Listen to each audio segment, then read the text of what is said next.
neste momento, Deus, através desta emissora, leva até você mais um programa de fé, com mensagens, hinos e orações a seu favor.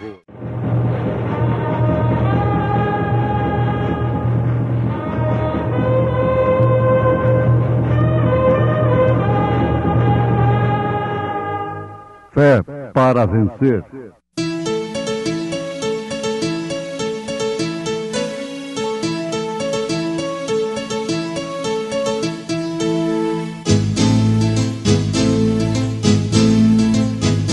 Mensageiro, Deus enviou seu profeta, seu profeta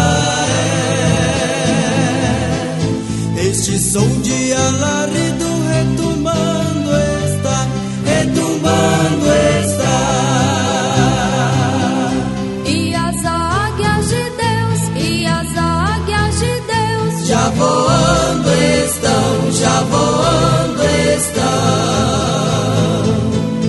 William Branham foi seu nome e Deus foi com ele. E a coluna de fogo sempre lhe seguiu. A palavra ele pregou com fidelidade. Sucedeu, pois, que, havendo eles passado, Elias disse a Eliseu: Pede-me o que queres que te faça, antes que seja tomado de ti. E disse Eliseu: Peço-te que haja porção dobrada de teu espírito sobre mim. E disse: Coisa dura pediste. Se me vires quando for tomado de ti, assim se te fará. Porém, se não, não se fará. E sucedeu que, indo eles andando e falando, eis que um carro de fogo com cavalos de fogo os separou um do outro. E Elias subiu ao céu num redemoinho. Anotem segundo livro de Reis, capítulo 2. E vocês leem este capítulo quando chegarem no versículo 9, versículo 10, versículo 11, vão encontrar o que acabamos de citar na abertura de mais esta programação que promove fé no Filho de Deus. Temos aqui a subida de Elias pelo poder vivificador. Quem foi Elias? Só podemos responder: foi um profeta de Deus. E que grande profeta! Um homem cujo espírito se manifestaria 5 vezes na terra. Isto é o número da graça. Elias mesmo. Depois o mesmo espírito de Elias em Eliseu. Depois este mesmo Elias em João Batista.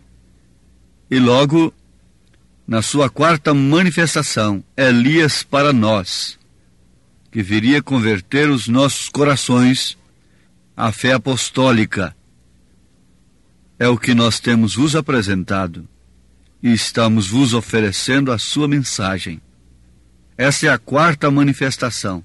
A 5ª será Elias mesmo com Moisés, exclusivamente para os judeus, não para gentios e judeus ao mesmo tempo. Mas estes 2 homens se manifestarão em Apocalipse capítulo 11 como as 2 testemunhas.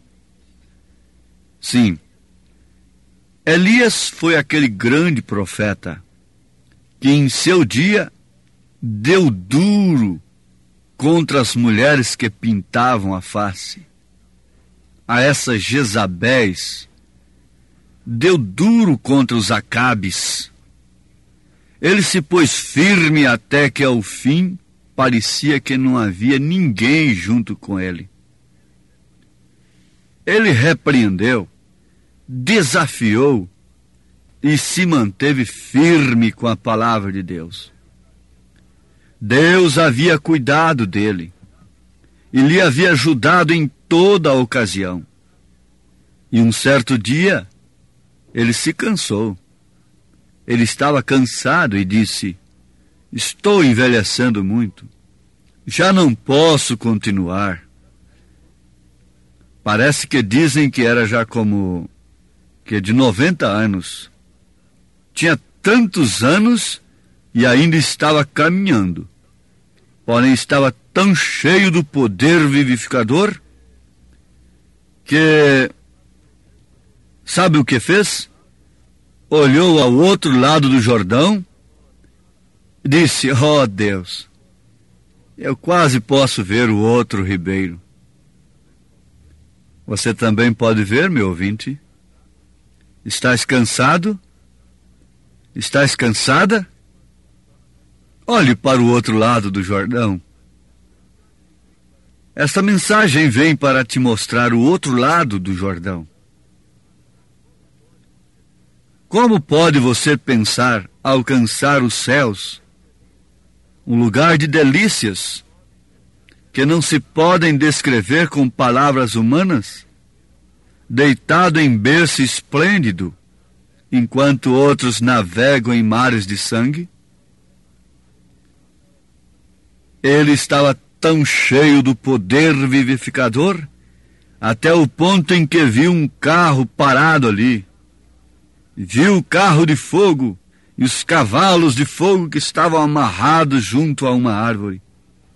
Ele simplesmente atravessou o rio e se foi para casa sem morrer. O poder vivificador fez com que o carro descesse do céu e o levantasse. E ele tirou o seu manto e o atirou a Eliseu. Sim, aqui está.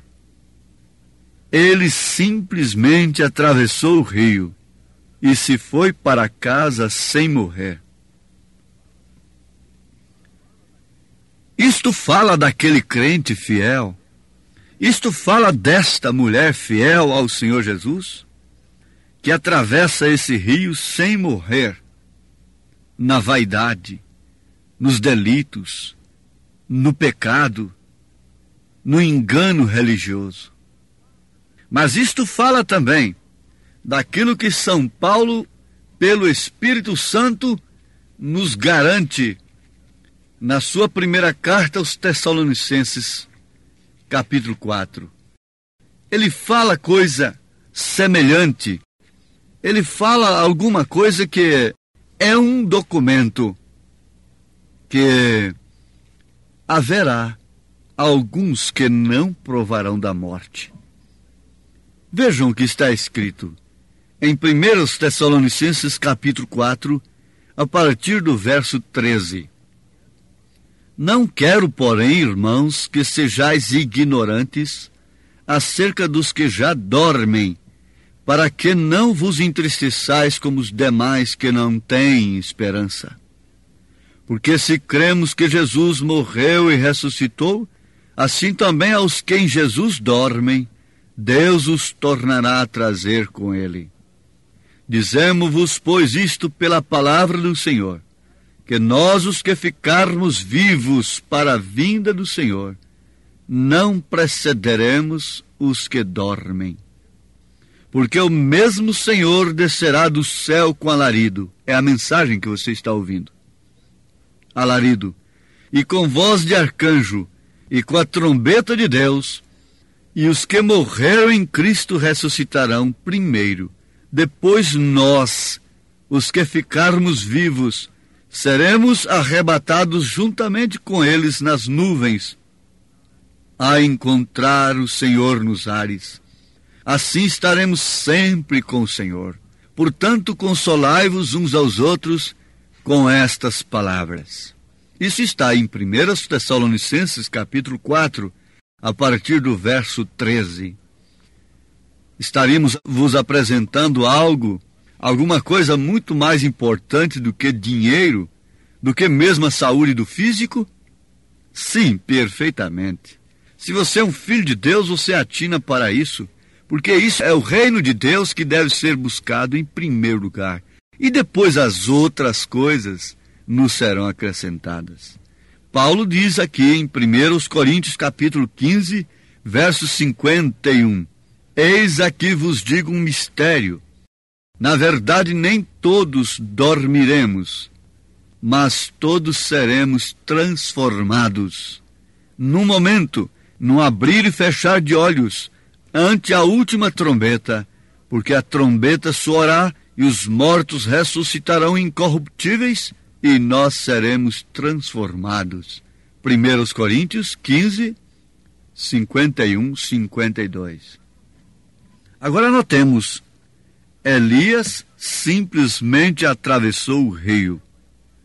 Essa é uma expressão figurativa para nós quando nós morremos fisicamente aqui. Fechamos os nossos olhos para o mundo, dizemos adeus para os nossos queridos e partimos para a eternidade.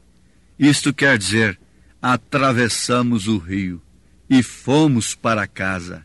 Jesus disse, na casa de meu Pai há muitas moradas, e eu vou vos preparar lugar. Então, quando um cristão verdadeiro, que vive sob o poder vivificador do Espírito Santo, parte daqui, não fica sem casa, não fica vagando. Quando este tabernáculo é desfeito, há um outro esperando por nós. Ele simplesmente atravessou o rio e se foi para casa sem morrer. Ele não morreu. Não foi seduzido pelo poder político de Acabe com Jezabel. Nem tampouco se acovardou mediante suas ameaças. Ele combateu a única mulher que pintou sua face e suas unhas na Bíblia Sagrada, e logo foi comida pelos cães.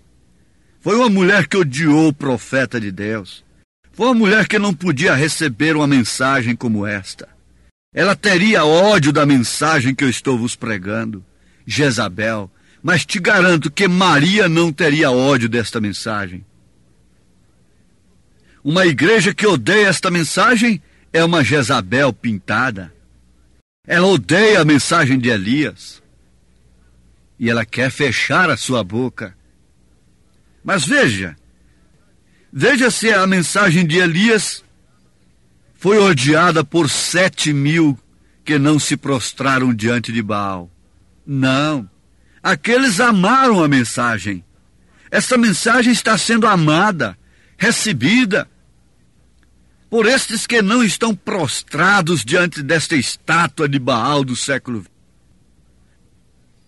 O mundo religioso tem erigido um altar caimita, tem levantado uma estátua, e aquele que não adorar essa estátua torna-se odiado, perseguido, abandonado, sozinho. Mas quando você estiver completamente sozinho, isolado, como João estava na ilha de Pátimos, o poder vivificador te tomará para si e te levará para casa. Ele simplesmente atravessou o rio e se foi para casa sem morrer. Não morreu sob as ofertas de Jezabel. Não morreu sob as ameaças e as perseguições de Jezabel. E por isso foi para a glória sem morrer. Como já citamos essas escrituras, na verdade, há muitos de nós que não provaremos a morte, porque Jesus Cristo virá nas nuvens, e aqueles que partiram, aqueles que atravessaram o rio sem morrer nos credos e nos dogmas, e no mundo do vício e do pecado, serão ressuscitados, e nós, os que estivermos vivos, receberemos este poder vivificador do Espírito Santo e alçaremos voo desta terra. Isto para as bodas do Cordeiro. Você vê que sempre a ciência está apontando alguma coisa. Ali houve um rapto de Elias. Carro de fogo, cavalos de fogo. A ciência de então, o exército de então, os reis de então, não podiam ter mais do que uma bela carruagem, uma reforçada carruagem. Eles não podiam ter mais do que uns bons e adestrados cavalos para aquelas carruagens. Por isso Deus veio então numa carruagem de fogo que superou aquilo, com cavalos de fogo, e tirou a Elias num verdadeiro rapto. Onde está Elias? Eliseu perguntou: onde está o Deus de Elias? Mas Acabe não sabia onde estava Elias.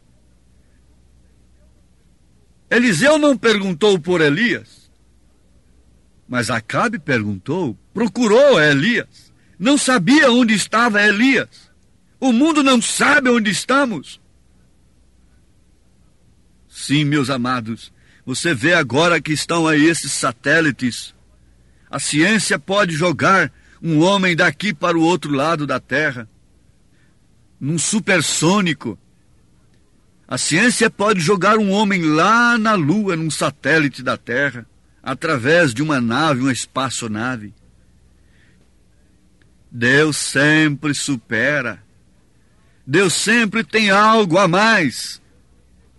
Deus tem recurso para recolher os seus filhos dentro de 1 minuto e reuni-los em uma grande reunião, completamente à parte do mundo, num deserto árido, numa montanha isolada, em qualquer lugar onde o homem não pode pôr seus pés.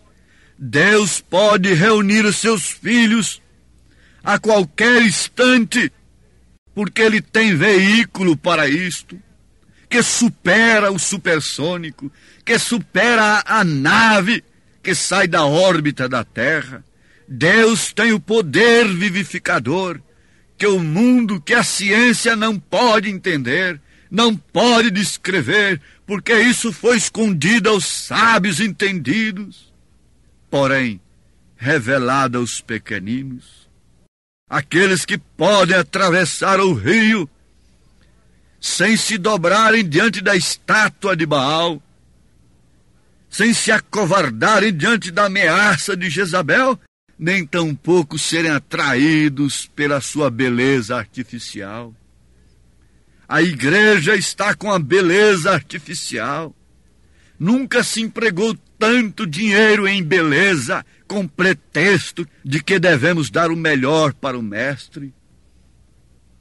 Enquanto as viúvas passam necessidade, enquanto as igrejas não têm um quarto para os diáconos reunirem e discutirem a necessidade dos órfãos e das viúvas, elas estão erigindo monumentos caríssimos, e ela está nomeando representantes dela, formando aquele verdadeiro concílio encabeçado por Zedequias. E todos eles são profetas, e todos eles são teólogos, todos eles são instruídos em Deus, para satisfazer o instinto religioso de Acabe e de Jezabel.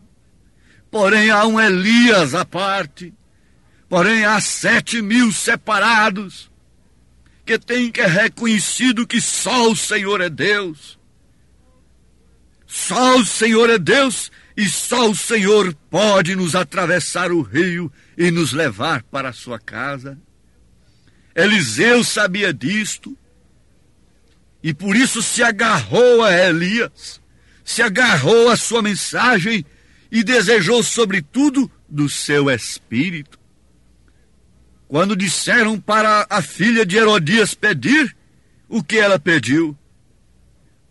Vocês conhecem o pedido da filha de Herodias sob instrução de sua mãe pervertida? A cabeça do profeta João Batista. Mas quando Elias disse para Eliseu pedir, o que pediu ele? Fama? Um grande ministério? O que pediu Eliseu? Ele desejou ardentemente do espírito de Elias. Oxalá que todos que estão me ouvindo nesse instante, possam desejar como a criança deseja ardentemente o leite materno desse espírito de Elias, nesse espírito que nos fará caminhar no poder vivificador da palavra de Deus. Ó Deus, dá-nos deste espírito, ou caso contrário pereceremos. Em nome de Jesus Cristo. Amém.